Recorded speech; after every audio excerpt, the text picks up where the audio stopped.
Blog Talk Radio. Following ingredients include a look behind the scenes. Cook uncovered until hot. Add grooves to taste. I would like, if I may, to take you on a strange journey. Once upon a time, there was a little girl. The accident was over a year ago. A second woman has been elected president. The 12th planet has been named in the solar system. The last wild polar bear has died. I slept through it all. I was here for my waking. He called it a beginning. He said it was good. I think he may have thought that anything I did was good.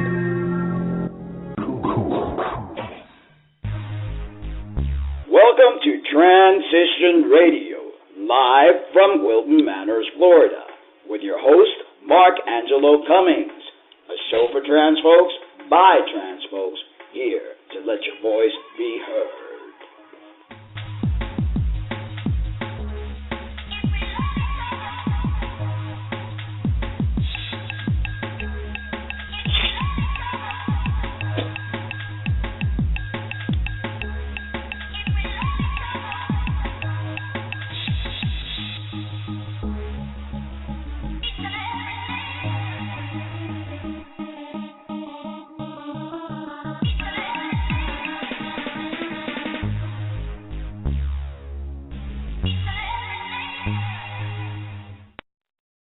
Well, good evening, everyone, and welcome to another edition of Transition Radio. So glad you guys are able to join me yet again for another night, Tuesday night, radio night, trance night.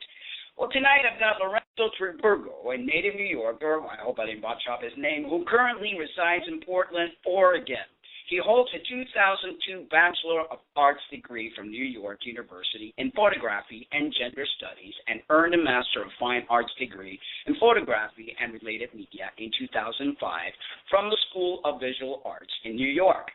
But before I bring him on, I want to thank my sponsor, thepressformstore.com. They have everything you could possibly need for cross-dressing and transgender need. Visit their website at www.pressformstore.com and tell them Mark Angelo from Transition Radio sent you. Triburgo is an accomplished artist, commercial photographer, and a photography instructor. Triburgo has showcased several bodies of work, most recently his series Trans Portraits. Triburgo examines identity and representations through the creation of landscape oil painting as backdrops for photographic portraits of transgender men captured on medium format film. Triburgo consistently confronts the overlapping ideas of America identity. What is truly real? In photography's critical role in framing and constructing our understanding of notion of identity and reality. Triburgo's photographs have been exhibited in Los Angeles, New York, Seattle, Philadelphia, and abroad. He has worked in the permanent collection at the Portland Art Museum, has been awarded the Aaron Tiskin Grant, and has been written about in various web and printing journals, including the fine art issues of PDN. And now, ladies and gentlemen, welcome to the show, my guest, Lorenzo. Are you there? Hi there, Mark. Yes. Hi, I'm really glad to be here. Thank you for having me on tonight. I'm glad that you're able to join us. Actually, I did a show a while back, the TV show, and I talked about you without you knowing that I was talking about you, and actually presented your portraits, and I thought that was amazing. So I figured, hey, let me try to get him on the show. So here you go. Yeah, awesome. I appreciate that. Yeah, that's really cool.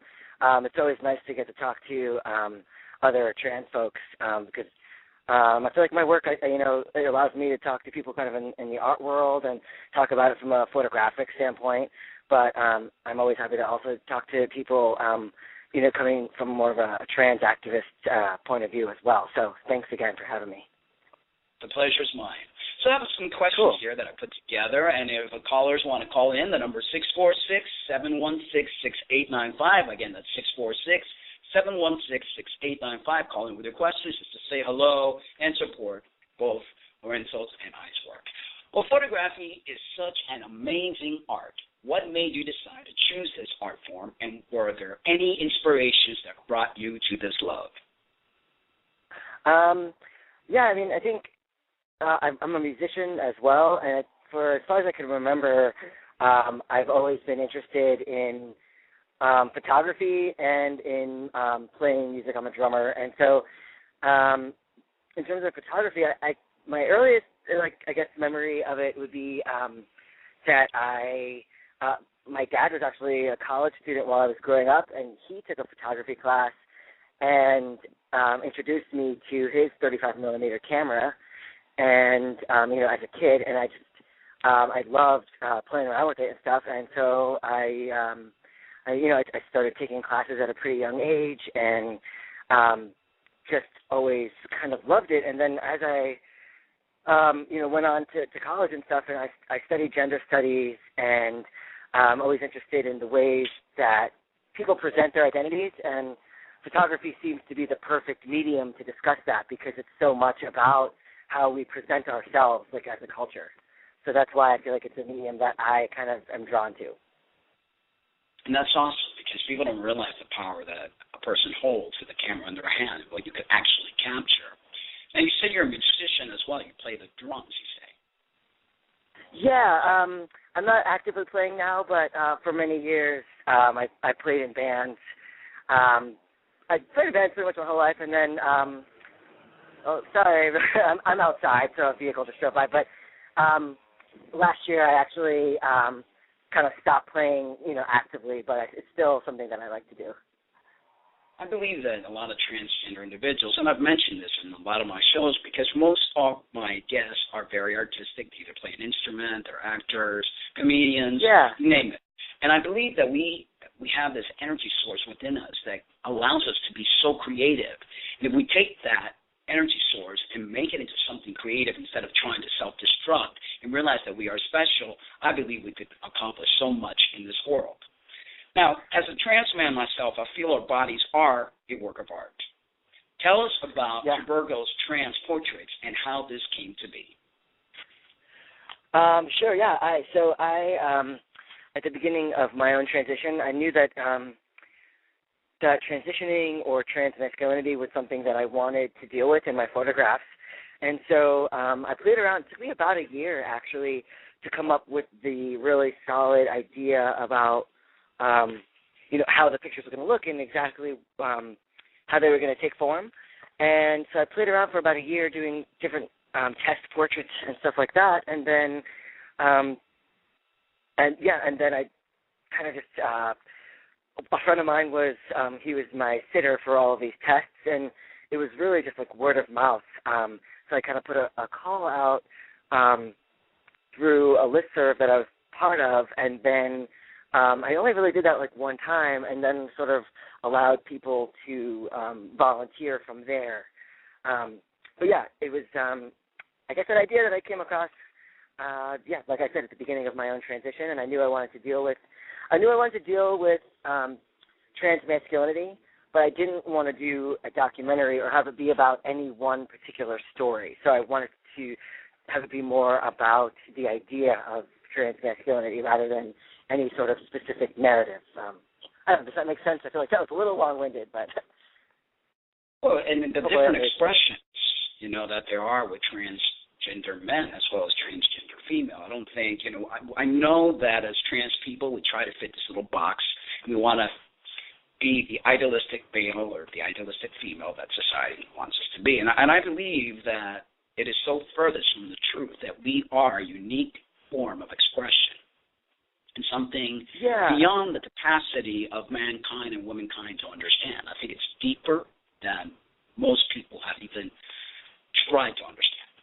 And I mean, well, I don't know how you feel about that. I think that identity in general is really personal, and I think this is kind of what you're saying, that it's more of a personal decision or a personal feeling than society would have us believe, that it really is, really per person.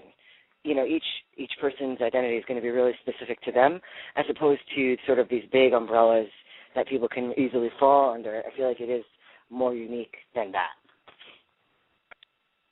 So was it difficult finding trans men? As you know, at one point it was said that, okay, do you want me to divide the question, or do you want me to, okay, was it difficult finding trans men? That was, I wouldn't say it was difficult, but one thing that I was really careful about was not to sort of go after people and really seek them out actively. I really tried to be passive in letting people come to me to be photographed whenever possible. So, for example, I had a couple of art shows while the project was still in the making, and I would just say, leave a little note out or make an announcement saying that I was still looking for guys to photograph. And I had a number of people volunteer through that. And then just friends of friends, word of mouth would spread, or, through people I photographed, and they would maybe bring someone else in. Because one thing that going to grad school for photography and just being in the photo world, one thing that I'm really sensitive about is photographers who can sort of really go after people to photograph them and cannot really think about whether or not a person wants to be photographed. So I really wanted to make sure that the people in the project wanted to be a part of the project, and we're aware of the artist statement, and we're really just wanting to be participating in a project and wanting to be out. And why just trans men? I mean, I know there are other photographers out there that actually have certain projects and they photograph both FTM and MTFs. Have you had any interest in taking photographs of NTFs? Is that something that... Yeah, absolutely. I think, but again, I think, for me, it's because I'm a trans man, I feel like I have a little bit more of an understanding of what the repercussions of being out or being visual are. And I think that if I meet a trans woman who would collaborate with me, I would love to do that, because I wouldn't want to ever invade another person's community and maybe misrepresent or whatever. So if I could find people to collaborate with, or if I could, think of a project that would really empower trans women, absolutely. And that is sort of something that I'm going to keep in the sort of back of my mind and hopefully work on at some point in the future. So thank you for asking, I think it's definitely a work of art, as I mentioned earlier. I mean, in the beginning when I first transitioned, the dysphoria didn't really let me see the beauty of me. And now that the dysphoria is gone, and I've evolved in the way that I think. I look in the mirror and I think perfection. I think this is how it's meant to be. This is how my body is supposed to evolve, and it's, to me, it's fantastic. Do you think that there are, and I know there was like a saying before that there are a lot more trans women than there are trans men. And I think we're pretty much neck to neck there, as I've seen the evolution of the trans community and I've seen more trans guys coming out. What are your thoughts? Yeah, for sure. Sorry, go on. Disagree. Yeah, I think that we're pretty much catching up. It used to be like, there's one trans guy per, 200, 300 trans women, and I think that's just not so. I think we're pretty much neck to neck there. Sometimes I wonder if there's more trans guys and trans women, which is, I guess, tend to blend a little bit more. And some of us, I guess, tend to be stealth. But and I just think the whole evolution of it's amazing. I came out back in 2003, and there was hardly anyone. And now it's like you go to YouTube, and my God, it's like, okay, how can people think that we're strange? How can people think that we're an oddity? Right, No, I agree. It's been amazing. I mean, even for me, I came out in 2008, so what is that, 5 years ago. And from then to now, it also feels like a tremendous change in a really good way, and that's exciting. I've just been, especially the way the work has been received, I've been really pleasantly surprised and excited about all the positive reactions to the work. And that's something, even back, in 2008, which isn't that long ago, was definitely something that I was worried about when I started the project, and really has not been an issue. So that's been really awesome. It's great. And, being visible and doing things to allow people to know that we exist is something that's very important. We're being a beacon of light for others. I mean, I personally am very proud to be trans. if I had to do this all over again and be bored, I would do the same thing, because to me it's been such an amazing journey. How has your transition been, and how do you feel about being trans? Yeah, I feel similarly that it has been an amazing experience, and I think that even if it's a struggle in some ways, you learn so much about yourself in the process. In the process of coming out, it can be really difficult, but I think it sort of forces, well, at least for me, it really forced me to think about who I am and really think about how I want to live my life. And I think that it's a blessing to have the opportunity to take that pause and really think about, okay, exactly what do I want to do. I think it could be, for people, it could be really easy, or for me, it could have been really easy to just, keep moving forward, not really think about specific life decisions, and to have the opportunity to really stop and think about exactly what do I want for my life is really just amazing in and of itself. And I think, for me, being out is a really big deal. It's really important to me to be out because, I like the beacon of light thing. I think it's important for people who are maybe undecided or struggling with it in some way to have other representations that are positive to look to and to say, okay, this is going to be okay. To have that example set before us is really important because I know I depended on that when I was transitioning. So, exactly. Yeah, it's the goal is to help people realize that this is not a plague. This is not something that's so terrible. Although society will make us look like that because it's like peer pressure or bullying. Society's bullying people to conform to be just like they are. And you were born as a girl and you need to stay a girl. Well, what is a girl and what is a boy? And do people really even know? The logistics behind all this, the biology behind all it, the spirituality behind it. It's bigger than, like I said, most man or womankind can even fathom in their little thought process. So that's one of the things that I really hope to do is educate, bring unity, bring proudness into transgender people and have them really, walk with their heads high. And that way other people will look at us differently. What was your biggest obstacle that you faced, and how did you overcome it? In terms of transitioning, do you mean? Yes. Honestly, I was probably, it's a pretty typical answer, but I think coming out to my family was really terrifying at first. And then I think coming out to friends was great. I think coming out to anyone, though, outside of the queer community was pretty challenging. And for me, one thing that I did was just to set up a support network for myself. And when I'm talking to other trans guys who are in the beginning stages of their process, that's one thing I always say is, set up a support system around you of friends.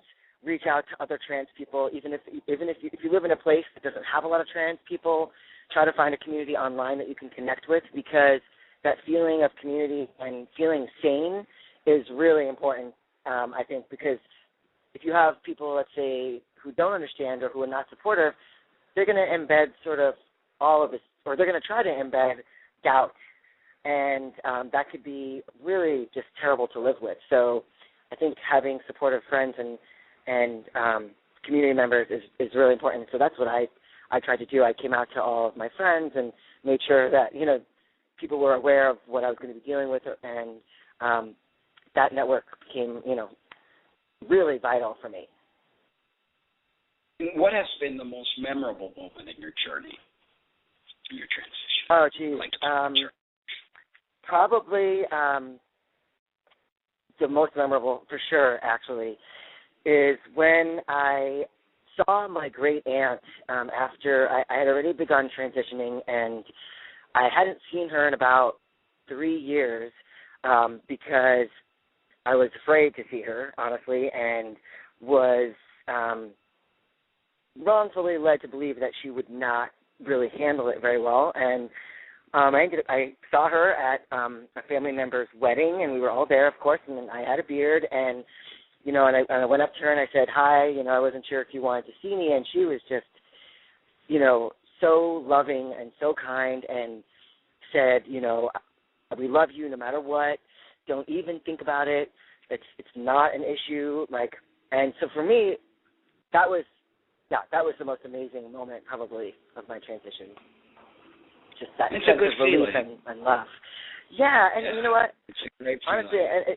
and for me, and it was also like, really, we need to give people the benefit of the doubt.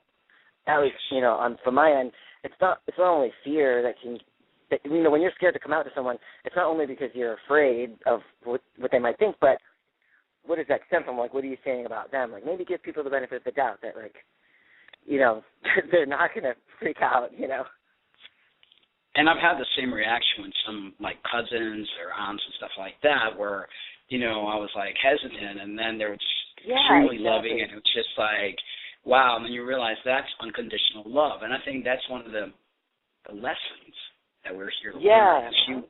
And I think maybe we're a vehicle to that lesson to help people learn how to love unconditionally. Talking about love, what? Yeah, sorry, go ahead. You were going to say something else, so go ahead. Oh, no, I was just saying that's a good point, that it's a good representation or a good opportunity to display unconditional love. I thought that, yeah. Excellent. So what other love besides photography do you have, and are there any other projects that you're going to take on soon? So I think right now I'm really focused on my photography. I used to play in a band, and about a year ago it came to the point where I really needed, my time was, as you probably have gathered, my email is sparse because I really do run around a lot, and my time to work on my creative projects was really being spread too thin. So I made a conscious decision to really focus on photography and to really push that forward. And so, and that has worked out really well. And so I've been really happy with that. And I have a couple of projects in the works. Right now I am developing a project working with corrections officers in Oregon that I'm excited about, and I'm trying to, I'm still in the beginning stages of that. And then I've built a facade of a house, and I will be photographing that out in different landscapes over probably the next few years. So that's kind of a long-term project. So, yeah. So where can the listeners get a hold of you? Where can the listeners get a hold of you, Father? I'm on Facebook, so I'm always happy to see people on there. My name is Lorenzo Triburgo. It's a little bit of a mouthful, but it is how it sounds. It's Triburgo. And you can also find me at lorenzotriburgo.com. If you Google my name, that should come up. And, I love hearing from people via email or on Facebook. Either way is fine. And you'll also have a page on my website where the visitors could actually listen to the show. They could see your pictures, and they could click on the link to take them to your webpage. So I want to thank you so much, Lorenzo, for joining me. Yeah, thank you so much. Keep doing the great work that you're doing and spreading that beacon of light. All right, great. Well, thank you very much for having me on. Thank you. Well, today, instead of the typical reporting the trans news that I do at the end of the show, I found that, through my search, I get a lot of information. But today, somebody shared something with me, and I want to share this with you, and it was brought to my attention. There is a Facebook user by the name of Mambo Razzini. Actually, over here. Mambo Razzini, yes. Who posted on her page in reference to an article written about Chelsea Mannings, who was previously known as Bradley Mannings. And we know why she was arrested. It's been all over the news. I've talked about this in past shows. But Mambo quotes, after reading the article, this is the ignorance that we face in the world. She says, yet another slap in the face for women. It's just proof that what men say is so much more important than what women say. A man says, I'm now a woman, and the world has to agree. Women say, oh, no, you're not, and a womanhood is to be respected. It's not something you change on a whim like hair color, but who gets the right to say what's what? The man? Suppose a white person got up tomorrow and said, I'm now black, and black people have to accept me and say that I'm black, and I'm getting myself tattooed and surgically altering my face to look more black. Black people would be outraged, and rightly so, and that outrage would be respected. Graslyn Manning is not a woman and will never attain to that exalted status. Okay, now I'm going to give my 2 cents. Ms. Mambo, educate yourself. People are allowed to get on a soapbox and rant and rage and say whatever. But if you're going to do that, I highly suggest you educate yourself. We don't just out of a whim, one day to the next, say, I'm going to be a woman or I'm going to be a man. And it's not the same thing. There's a gender center in your brain, and this is a biological condition. Go to a gender specialist, talk to medical professionals who are well educated about this, and stop talking BS. You know not what you speak. Ignorance in this day and age is not acceptable. This is not a feminist issue, and hello, I was born a female, and I transitioned to a male. So what do you have to say about that? You know, come on, really? I cannot understand the ignorance, small-minded thinking, and then go ahead and make such a big thing about it, like you've just invented a new formula for the cure of cancer or something, or you just learned about something and you're just spreading this gospel. No.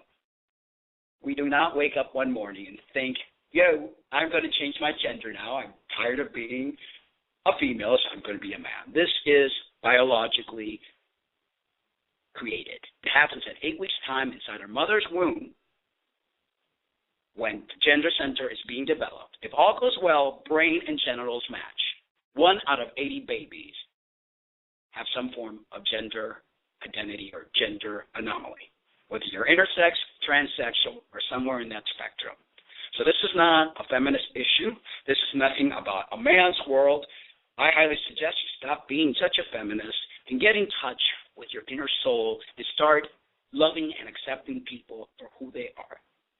Well, I'm getting off my soapbox, and if any of you have anything to say about this, you can call in right now. I got another 3 minutes left to the show, 646-716-6895. Let's see if there's anyone in the chat room that has anything to say about this. And usually people don't have much to say. I don't understand the show for trans folks here to let your voice be heard. People, call me, chat, ask questions. This is your show to express your views, so we don't have idiots like Mambo spreading stupidity into the world. Well, since no one's called in and no one's in the chat, I thank you all for tuning in. Catch the show live this Thursday. Let me look at my calendar.